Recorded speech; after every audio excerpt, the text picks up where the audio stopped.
Prepárate para desentrañar los misterios de la mente y el espíritu en Almas en Espejo, donde cada historia se convierte en un reflejo de nuestra propia alma. Le presentamos al doctor Peter Burgos Vega. Saludos, esta es otra intervención de tu podcast favorito, Almas en Espejo, con el doctor Peter Burgos Vega. Hoy en esta intervención quiero dialogar con ustedes acerca de las heridas gemelas. ¿Cómo podemos superar las heridas gemelas de la vergüenza y la culpa? Este es un tema que puede ser muy útil en su proyecto de higiene mental, higiene emocional o un proyecto de sanidad interna, porque una de las áreas donde muchas personas tienen mayor controversia en su proceso de sanación o recuperación es cuando se topan con el obstáculo de estas dos formidables emociones, que son la culpa y la vergüenza. En esta intervención y próximas intervenciones de esta serie estaremos definiendo estos conceptos de la culpa y la vergüenza, cómo pueden obstaculizar tu proceso de crecimiento, tanto emocional, psicológico y espiritual, y cómo tener la oportunidad de superarlo. Es bien importante entender la distinción entre culpa y vergüenza. La culpa es un estado emocional que se produce cuando alguna persona tiene la convicción o la creencia de que se ha desviado de sus principios, ha cometido una violación a su ética o a su moral, y por lo tanto le crea lo que podemos considerar un quebrantamiento o una violación a lo que es su estabilidad psicológica, estabilidad emocional, y por lo tanto crea este disturbio interno en la persona que muchas veces lleva a la persona a retraerse, otros se tornan irritables, algunas personas se sienten desanimadas, otros entran en un proceso de flagelación, o sea, se autocastigan para lidiar con la controversia. Y en algunos otros casos, la persona maneja la culpa con una actitud complaciente o una actitud de cómo puedo resolver la controversia. Y muchas veces no toda persona es efectiva como lidia con estas emociones y mucho menos con estos episodios. Así que cuando hablamos de culpa, no es otra cosa que la persona se ve involucrada en un evento, un episodio, no lo olvide, evento, episodio, una transacción con otras personas o inclusive en una transacción donde estoy yo involucrado conmigo mismo, donde la persona interpreta, juzga o concluye de que falló a su ética, falló a sus principios, violó sus normas y por lo tanto la persona entra en lo que se llama endeudamiento psicológico. Esto significa que la persona entonces comienza a operar por debajo de su funcionamiento óptimo. Si se da cuenta, cuando una persona sufre culpa, no es sorpresa que los recursos, su energía, su estado de ánimo, su estamina se vea decaída, y es por eso que algunas personas que se sienten culpables son asaltados con profundos episodios de ansiedad, episodios donde interpretan sentirse en malestar, irritabilidad, coraje, se tornan hipersensibles, inclusive pueden tornarse hasta confrontativos. Esto es bien importante que usted lo entienda, porque esto puede explicar el por qué algunas personas tienen un temperamento tan volátil, son muy irritables, o en casos extremos experimentan controversia en el manejo del coraje o de la ira,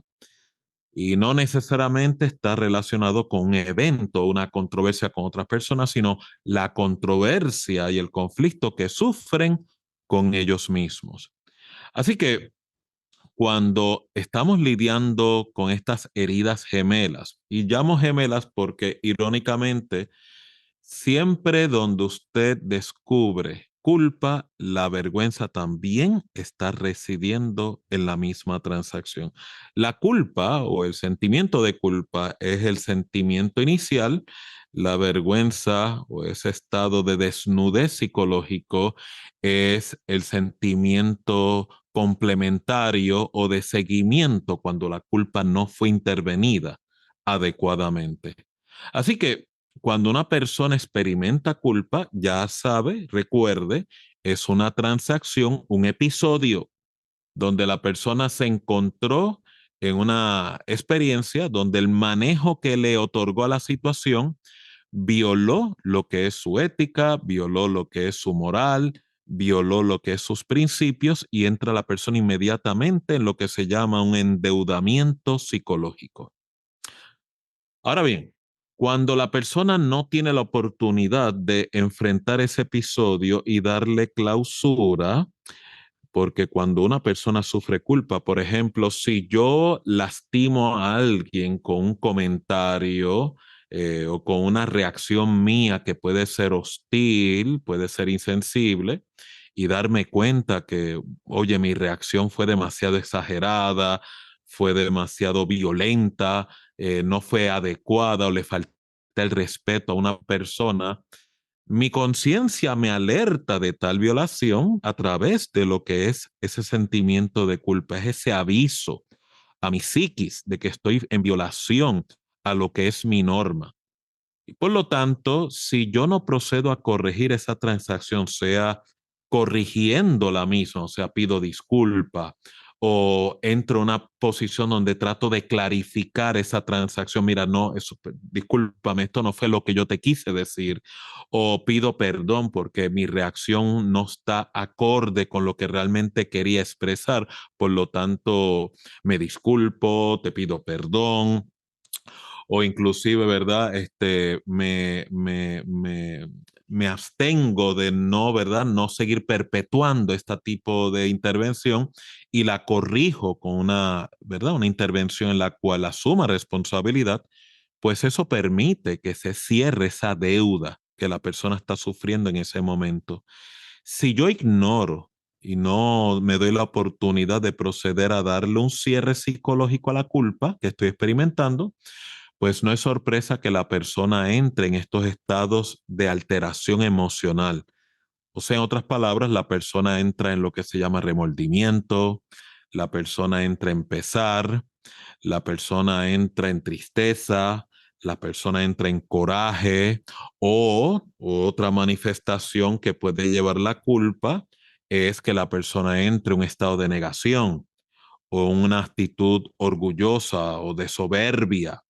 o inclusive de testarudez, o inclusive de justificación. Si se da cuenta, todos estos ejemplos que le estoy regalando a través de esta intervención son respuestas que las personas producen al episodio de culpa, que si no está en sintonía con lo que se llama una revisión o una reparación del episodio, esa culpa que yo no cerré se acumula en mi psiquis, se acumula en mi estado mental, psíquico, se acumula también en mi estado emocional, afectivo, y por ende no es sorpresa que algunas personas muestren alteraciones en su conducta, alteraciones en su estado emocional, alteraciones en su estado de ánimo, y por lo tanto la culpa sea una causal para trastornos de la salud mental y emocional del individuo que se ve involucrado en dicha transacción. Así que en una próxima intervención voy a tener la oportunidad de también dar explicación o poder ilustrar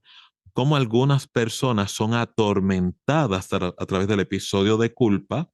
y cómo entonces puedo tener la oportunidad de darle un cierre o un manejo adecuado a ese episodio y así poder lograr proteger y poder estabilizar mi sistema psicológico, lo que se llama psíquico, la psiquis, mi sistema emocional y por ende mi conducta no se ve ni alterada ni comprometida en el funcionamiento tanto espiritual y emocional y social de la persona. Este es el doctor Peter Burgos Vega en otra intervención de su podcast Almas en Espejo. Síganos a través de esta plataforma que nos está escuchando y vamos a continuar este tema, el cómo se maneja la culpa. Tengan todos ustedes un bonito día. Hasta aquí, Almas en Espejo. Te invitamos a compartir este episodio desde tu aplicación de podcast favorita. Tu apoyo nos ayuda a llevar el mensaje de reflexión y sanación a más almas en busca de espejos.